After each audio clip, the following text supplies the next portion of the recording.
नमस्कार मित्रों, जितेंद्र कुमार पांडे, सहायक जिला शासकीय अधिवक्ता कानपुर नगर। मैं इस समय आप लोगों को भारतीय नागरिक सुरक्षा संहिता 2023 में पूर्व में जिसको हम लोग CRPC क्रिमिनल प्रोसीजर कोड कहते थे, क्रिमिनल प्रोसीजर कोड में कैसे प्रोसीडिंग जो अपराध है उसको संचालित की जाती है, उस पर चर्चा होती है। अभी तक हमने आपको 107, 151 जो पहले CRPC था उसमें 170 हो गया। इसके बाद मैंने आपको 156(3) जो पहले CRPC में होता था उस पर अब कौन से कानून बन गए हैं जिसे हम यूज करते हैं, उस पर चर्चा किया। आज मैं आपको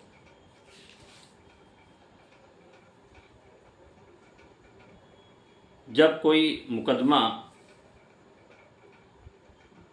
आपका दर्ज होता है या नहीं दर्ज होता है तो आप मजिस्ट्रेट के सामने जाकर के 173 जो भारतीय नागरिक संहिता अधिनियम है उस पर देते हैं। लेकिन मैं आज आपको जो पहले पूर्व में CRPC धारा 200 थी, जिसको हम परिवाद के रूप में मजिस्ट्रेट के सामने जो मजिस्ट्रेट उसका संज्ञान लेकर उसका परीक्षण करता है, उस पर आज मैं चर्चा कर रहा हूँ। पहले वो धारा 200 थी, अब नए भारतीय नागरिक सुरक्षा संहिता 2023 में वो धारा आपकी 223 हो गई। 223 में हम कोई भी परिवाद मजिस्ट्रेट के सामने गवाह के साथ शपथ पत्र के साथ प्रस्तुत करेंगे और उसे मजिस्ट्रेट लिपिबद्ध करेगा। इसके बाद उस पर हम लोगों के गवाहों के और परिवादी के हस्ताक्षर कराएगा। संज्ञान लेने के पहले इसमें एक नियम आ गया है कि कोई अपराध का संज्ञान लेने के पहले मजिस्ट्रेट अभियुक्त का सुनवाई का अवसर देना बिना उसमें कोई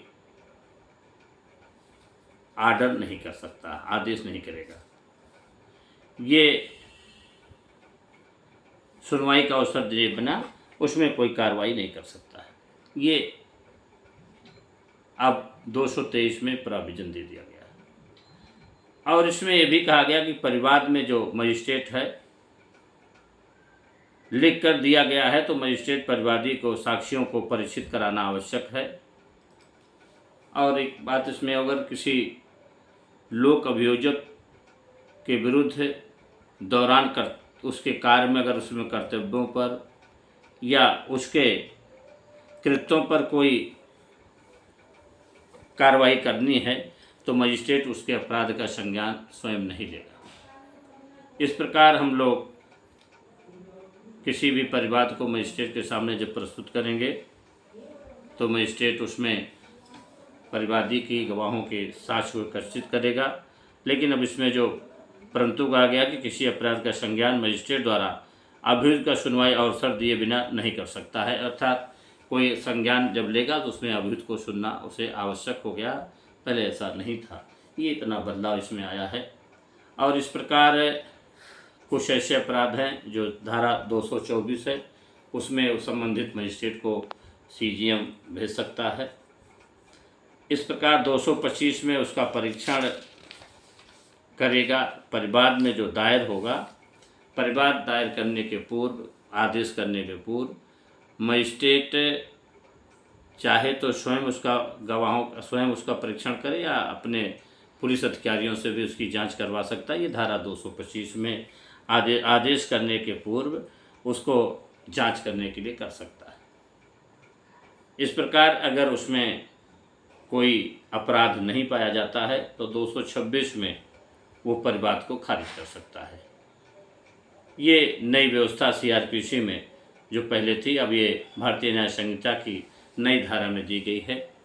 निश्चित रूप से हम लोग ये वकालत के पेशे में जो अधिवक्ता समाज के लोग हैं, ये प्रारंभिक मुकदमा में आवश्यक होता है, क्योंकि जो दंड विधान में संशोधन हुए हैं, आपराधिक कानूनों में जो संशोधन हुए उसमें ये प्रारंभिक रूप से बहुत महत्वपूर्ण है कि हमने आपको इसीलिए आज परिवाद के रूप में जो 223 में दाखिल किया जाएगा उसमें किन परिस्थितियों में क्या होना है, इस पर आज आपको हमने बताया है। निश्चित रूप से मैं प्रतिदिन प्रयास करूंगा कि आपको जो सीआरपीसी में नए नए कार्रवाई के प्रावधान है उसको बताया जाए। इसके बाद हम भारतीय न्याय संहिता के विषय पर चर्चा करेंगे, फिर साक्ष्य अधिनियम पर चर्चा करेंगे। मैं आज आपको अपने यूट्यूब चैनल के माध्यम से परिवाद के विषय पर चर्चा किया है। मेरा चैनल आगे लाइक करें, सब्सक्राइब करें। धन्यवाद।